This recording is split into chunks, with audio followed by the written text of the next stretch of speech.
Welcome to my channel. आज मैं आपको डायरेक्ट एंड इनवर्स प्रोपोर्शनल से रिलेटेड कुछ और डिफरेंट क्वेश्चन के बारे में बताने जा रहा हूँ। क्वेश्चन जो दिया हुआ है, a batch of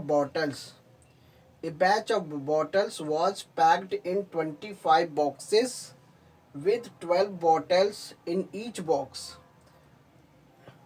If the same batch is packed is using 20 bottles in each box, how many boxes would be filled? तो यहाँ पे क्वेश्चन में जो दिया गया है उसको समझते हैं। यहाँ पे पहला क्वेश्चन, यहाँ पे बॉक्सेस की बात कर रहा है, बॉक्सेस, और यहाँ पे बॉटल्स की बात कर रहा है, बॉटल्स की बात कर रहा है। पहले वाले में 25 बॉक्स है, 25 बॉक्सेस है, जिसमें से 12 बॉटल्स को पैक कर दिया गया। 12 बॉटल्स को हर छोटे छोटे बॉक्स में पैक कर दिया गया। वही सेम बैच का जो बॉक्स है उसमें 20 बॉटल्स है, 20 बॉटल्स को पैक किया गया है। और how many boxes would be filled, तो यहाँ पे हमने कंसीडर कर लिया एक्स से। क्वेश्चन में बॉक्स जो दिया है, टोटल बॉक्स जो है 25 बॉक्सेस है, उस 25 बॉक्सेस को उसे छोटे छोटे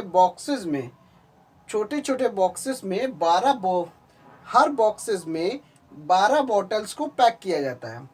अब उसी दूसरी कंडीशन में कितने बॉक्स ऐसे होंगे, पर बॉक्स के हिसाब से 20 बोतल पैक किया जाता है। तो उस कंडीशन में हमें इसका वैल्यू पता करनी है यहाँ पे। तो यहाँ पे पहले समझते हैं, जब बॉक्स की संख्या ज़्यादा है तो बॉटल्स का जो पैकिंग है कम हो रहा है। यहाँ पे जब बॉटल्स की संख्या ज़्यादा हो रहा है तो क्या होगा, बॉक्स की संख्या क्या करना पड़ेगा, ये इधर साइड इंक्रीज हो रहा है तो इधर डिक्रीज होगा। तो यहाँ पे कंडीशन में क्या हो रहा है, इनवर्स प्रोपोर्शनल को फॉलो कर रहा है। तो ऐसी कंडीशन में इन दोनों का मल्टीप्लाई ले लेंगे, दो अलग अलग क्वांटिटी का हम मल्टीप्लाई करेंगे, उसके बाद इसके साथ मल्टीप्लाई करेंगे।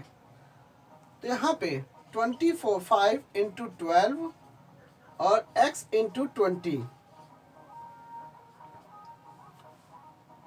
तो 25 बॉक्सेस और इंटू 12, दो अलग अलग बॉक्सेस का मल्टीप्लाई।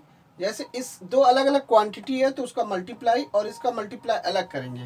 तो इसका मल्टीप्लाई में 25 इंटू 12 हो रहा, इसका होगा x इंटू 20। तो यहाँ पे निकालते हैं, 20 इधर आएगा, x की वैल्यू फाइंड आउट करनी है। देखिए 5 4 जा 20, 5 5 जा 25, 5 5 जा 25 और 4 1 जा 4, 4 3 जा 12, अब 3 5 जा 15। तो यानी कि इसकी जो वैल्यू आई वो 15 आ जाएगी। 15 टोटल 15 बॉक्सेस होंगी, और उसमें जो है पर बोतल के हिसाब से 20 बॉक्सेस को पर बॉक्स में 20 बॉटल्स को पैक करना है। यहाँ पे 25 बॉक्स था तो उसे छोटे से बॉक्स में 12 बोतल को पैक करना था। तो ये चीज़ आपको समझना है। तो 12 बोतल के हिसाब से 25 बॉक्सेस और 20 बॉटल के हिसाब से 15 बॉक्सेस। तो इससे आपको समझ में आता है कि यहाँ पे देखिए, जब 25 बॉक्स था तो बोतल की संख्या कम है, और जब 15 बॉक्सेस हुए तो बोतल की संख्या ज़्यादा है। तो यहाँ पे यही चीज़ बता रहा है कि बॉटल्स 12 है तो कितने बॉक्सेस लगे, और बोतल 20 है तो कितने बॉक्स लगे। तो ये पैक से इसको भरना पड़ेगा बॉटल्स के हिसाब से। तो सेकंड क्वेश्चन देखते हैं।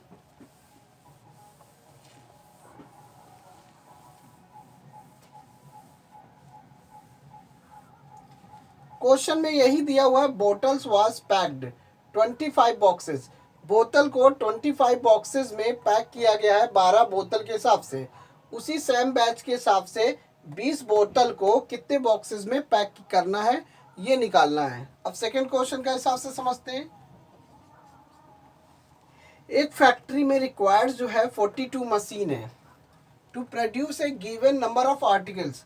यहाँ पे लिखते हैं मशीन, पहले यहाँ पे मशीन लिख देते हैं मशीन्स, और यहाँ पे लिख देते हैं आर्टिकल्स।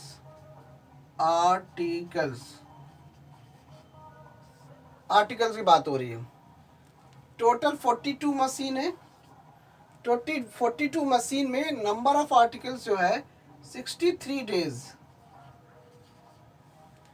तो जो आर्टिकल्स है तो 63 डेज में लगते हैं, मतलब कि एक फैक्ट्री में 42 मशीन है तो 63 डेज में नंबर ऑफ आर्टिकल्स कितने होंगे?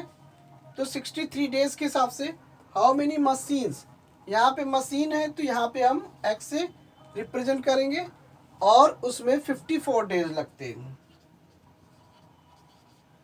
क्वेश्चन को फिर समझते हैं। यहाँ पे एक फैक्ट्री में रिक्वायरमेंट जो है 42 मशीनों की है, जिसमें 63 डेज में नंबर ऑफ आर्टिकल्स बनते हैं, मतलब कि 63 डेज में नंबर ऑफ आर्टिकल्स तैयार होते हैं। और जब मशीनों की संख्या कितनी लगाई जाए जिससे कि 54 डेज में आर्टिकल्स तैयार हो जाए? तो 63 डेज में आर्टिकल्स बन रहे थे, मशीनों की संख्या अब कितनी की जाए कि वो 63 के बजाय 54 डेज में काम कंप्लीट हो जाए? तो यहाँ पे भी वही चीज़ करना है। दो अलग अलग चीज़ें दी हुई हैं, एक में मशीन दिया है, एक में आर्टिकल्स दिया हुआ है। तो इसमें 63 डेज लग रहे हैं, तो नंबर ऑफ आर्टिकल्स कितने तैयार होंगे? यहाँ पे 63 डेज के हिसाब से 63 डेज के हिसाब से नंबर ऑफ आर्टिकल्स कितने प्रोड्यूस हो सकते हैं? तो देखते हैं यहाँ पे इन दोनों का मल्टीप्लाई, इन दोनों का मल्टीप्लाई, दोनों को इक्वल कर देंगे। यहाँ पे इन्वर्स प्रोपोर्शनल को फॉलो करेगा, क्योंकि एक तरफ संख्या क्या हो रही है, घट रही है, तो दूसरी तरफ क्या होगी, संख्या बढ़ेगी।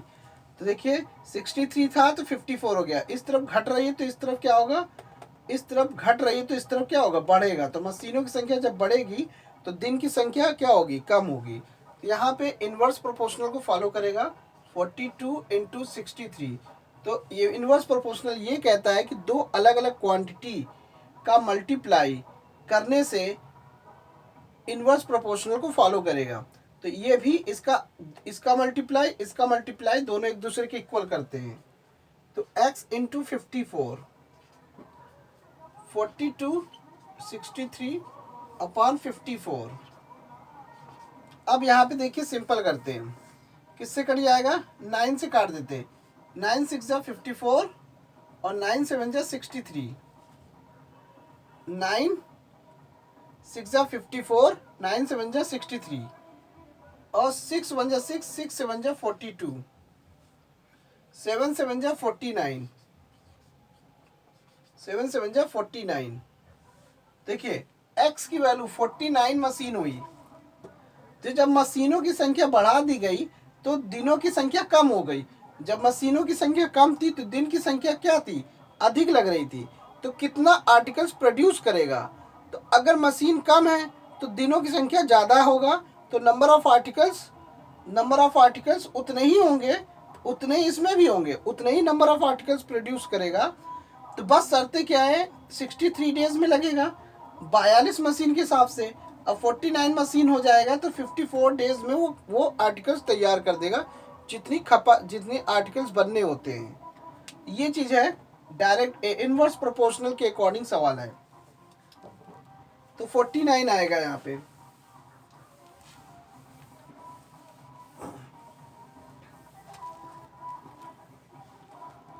थर्ड क्वेश्चन देख लेते हैं।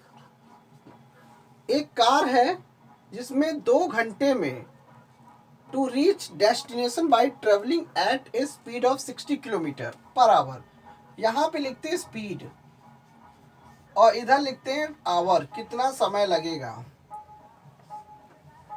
अब यहाँ पे देखिए, जब 2 घंटे डेस्टिनेशन पहुंचने में लग रहा है तो कार की जो स्पीड है 60 किलोमीटर पर आवर है। How long will it take, कितना समय लगेगा कार को। तो यहाँ पे x से इंडिकेट कर देंगे, मतलब जो वैल्यू हमें पता नहीं होती है उसको हम किसी अल्फ़ाबेट से कंसीडर, कोई भी अल्फ़ाबेट लेके हम कंसीडर कर सकते हैं। तो जब 80 की स्पीड से चलेगा 80 kilometre per our, 80 kilometre per our car की स्पीड, अगर एक कोई कार है 2 घंटे में डेस्टिनेशन तक पहुंचने में और 60 किलोमीटर की स्पीड से अगर जा रही तो 2 घंटे लग रहा है, तो अब फिर कितना लगेगा जब वो 80 किलोमीटर पर आवर की स्पीड से अगर जाएगी तो कितना समय लगेगा। तो बस इसमें यही निकालना है, दो अलग अलग क्वांटिटी का मल्टीप्लाई करते, 60 into two is equal to 80 into X कर दिया, तो 60 into two divided 80 X, zero से जीरो कैंसिल हो गया, 2 1 जा 2, 2 4 जा 8, अब 2 2 जा कितना होता है, 2 2 जा 4, 2 3 जा 6, तो 3/2 आ गया। अब इसको डिवाइड करते तो 1.5 आ जाएगा, 1.5। इसका मतलब क्या हुआ, 1.5 बोलिए, या इसको हम ऐसे ले सकते हैं, 1 इस तरीके से ले सकते हैं, 1 सही 1/2, इतने 1.5 घंटे लगेंगे कुल मिला के 1.5 घंटे लगेंगे। 2 1 जा 2, पॉइंट लगाया, 2 5 जा 10, तो 1.5 का मतलब 1.5 आवर्स लगेगा, या इसको हम ऐसे कर सकते हैं 1.5 घंटे के हिसाब से टाइमिंग लगेगी इसकी। जब 60 की स्पीड से जाएगा तो 2 घंटे लगेंगे, जब 80 की स्पीड से जाएगा तो 1.5 घंटे लगेंगे। तो ये चीज़ है इन्वर्स प्रोपोर्शनल से रिलेटेड सवाल। तो जब भी आपको इस टाइप से रिलेटेड सवाल मिलता है तो आपको हमेशा इन्वर्स प्रोपोर्शनल के कंडीशन को फॉलो करते हुए सवाल लगाना है। एक की क्वांटिटी बढ़ रही, दूसरे की घट रही, तो उस कंडीशन में इन्वर्स प्रोपोर्शनल को फॉलो करना है, यानी कि मल्टीपल प्रोडक्ट लगाना है। और रेशियो वाला जो होगा वो डायरेक्ट प्रोपोर्शनल बेस पे लगता है। तो thanks for watching my video, धन्यवाद।